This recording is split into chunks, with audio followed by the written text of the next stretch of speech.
Receive the keynote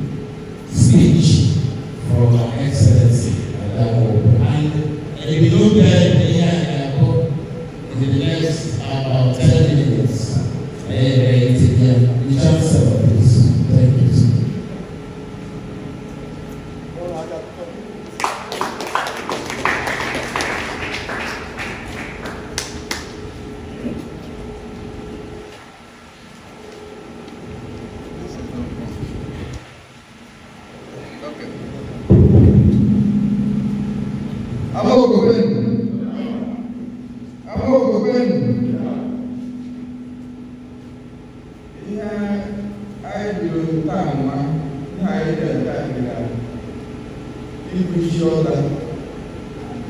Now, no chairman. Because I was all over the cause. Now, no chairman, which you go. The year when you start, all go now. But come the way, now, on our politics,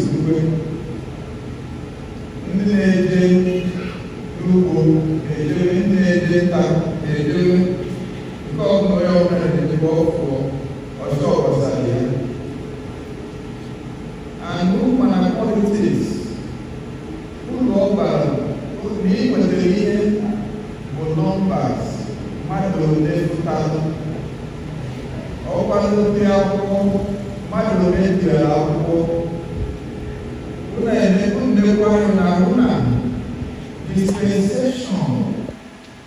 People are back. No commissioners group or any agency. Advice again. Advice. So,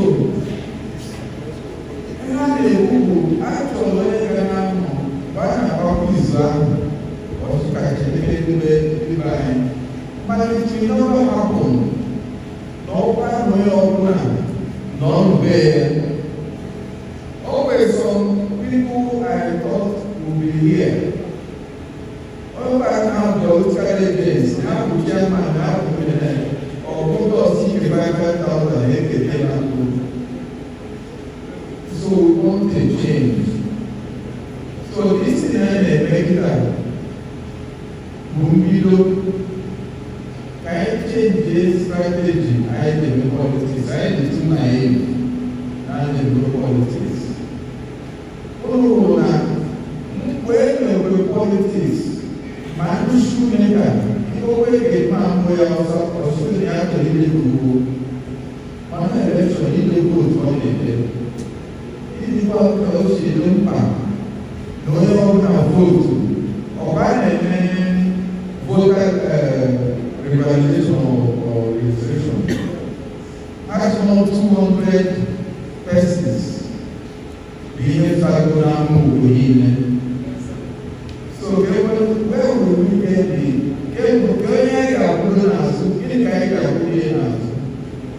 so this one has very definite line. So that this is the time to call for awareness, so you all can be political aware. Because without the time, when I am not now, we did not even have that. Okay, there are more how many PGs never.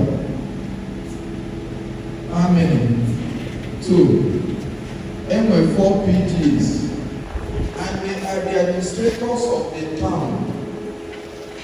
Some of the PG now went out for politics. Case can we get I did check more communities. I know I still Zenu, more how many one has here, and Origin, and the entity.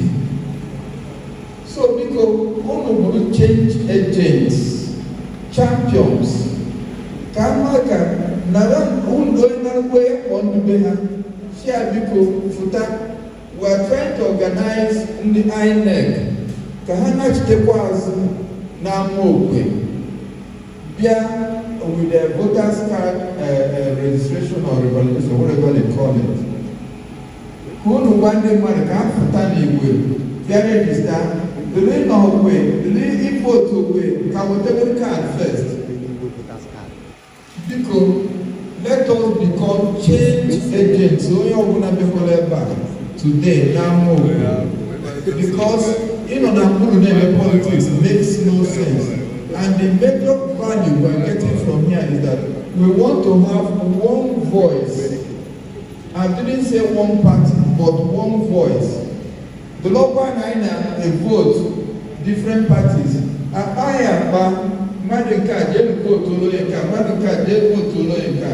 So that we will have stakes any person who will know.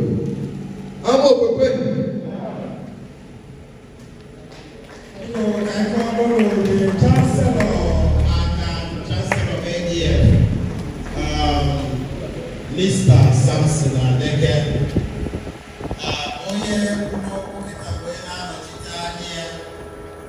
Deputy Chancellor and the Engineer Eustace Chief.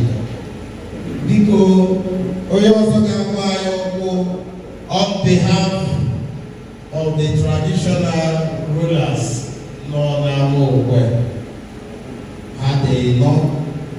His Royal Majesty Igwe Chineyeze II. Igwe bụ a doctor, not an engineer. So, Your Majesty, thank you very much. You have the floor.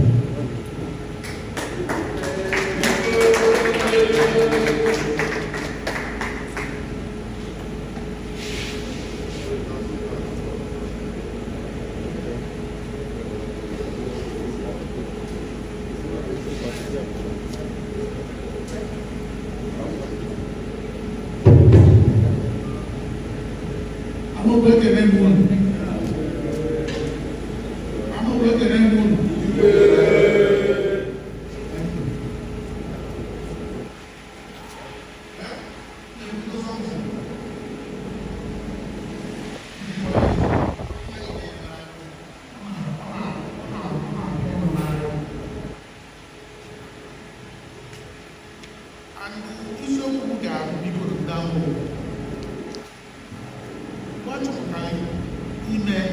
Select or elect where they have bishop, where they have PG, where they have secretary to the way council, where they have anything not to do. She need to do on our own road without any. Yes. Makama effort to the millennium. That's what we need there. But you put your Pokemon. We never will invite officially. What's me as never invite officially. And the letter came. Then the limitations to me there.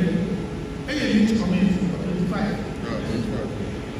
Emily through the PGs. So the minimum number, as supposedly we have per community, per one of our autonomous 25 persons. But the more I have, whatever. And the 25 persons have 25 vital persons. But I didn't get any idea. Just like the Chancellor said.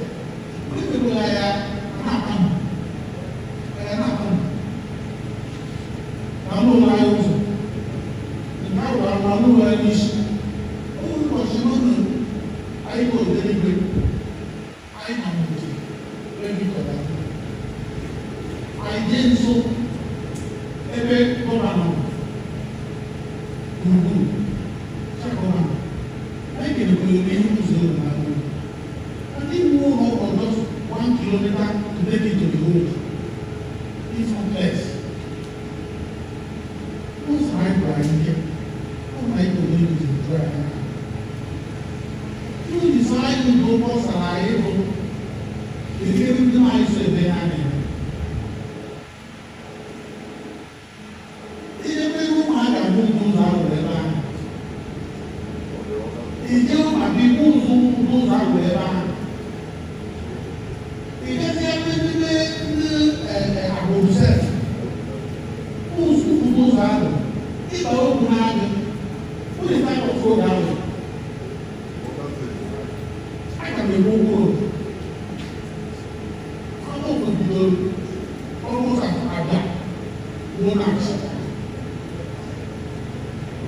Apart from this road,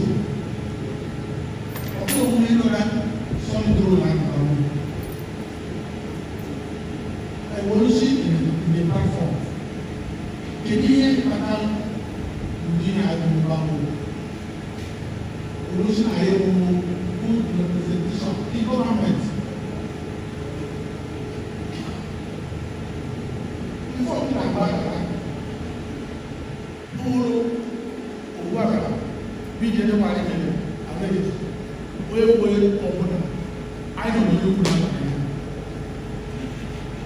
And also I get the meeting be you want the secretary for staff. Shall send you a lie audience government committee.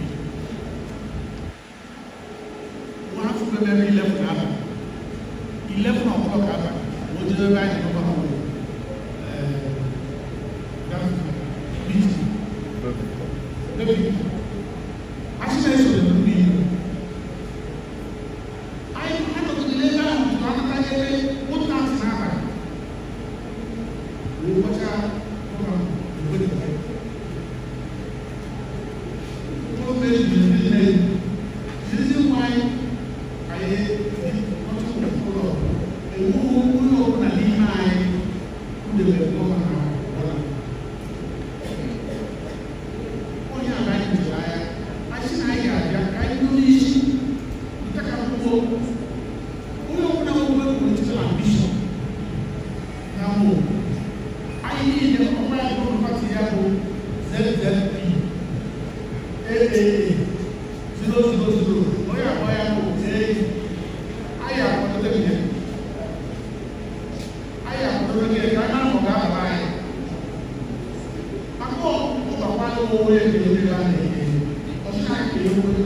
And I am at the last.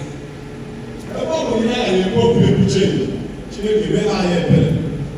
Who can go to that? After that,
After the last week we were said, we will invite our Excellency, Nagai Abayo,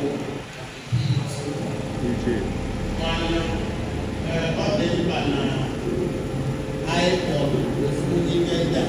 Majesty and Mr. Chairman, we have about 12 sponsors of this event. So nobody can truly take ownership. Nobody can claim to own it. They provided the leadership. But we have, if you watch behind you, about 12 to 13 brands. So we'll just call one of them to quickly, on behalf of others,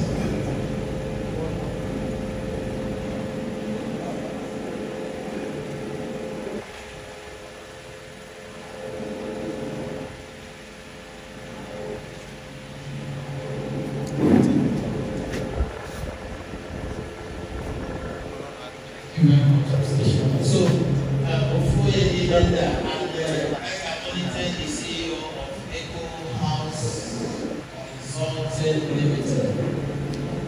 People, just a very short goodwill visit on behalf of the sponsors. Why you go to where they are not on Chicago, they have please let us say 2 minutes.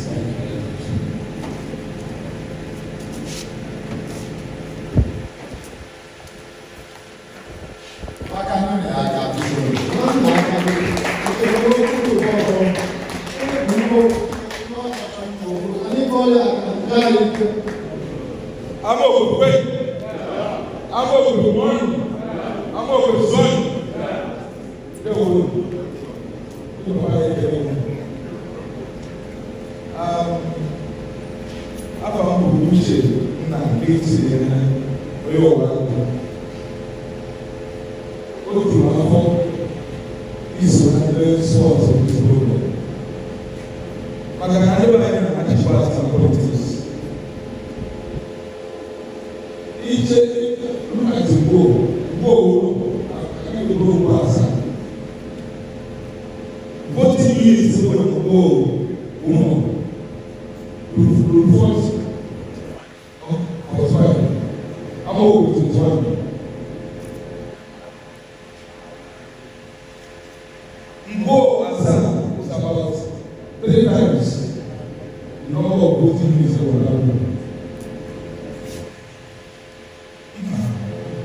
I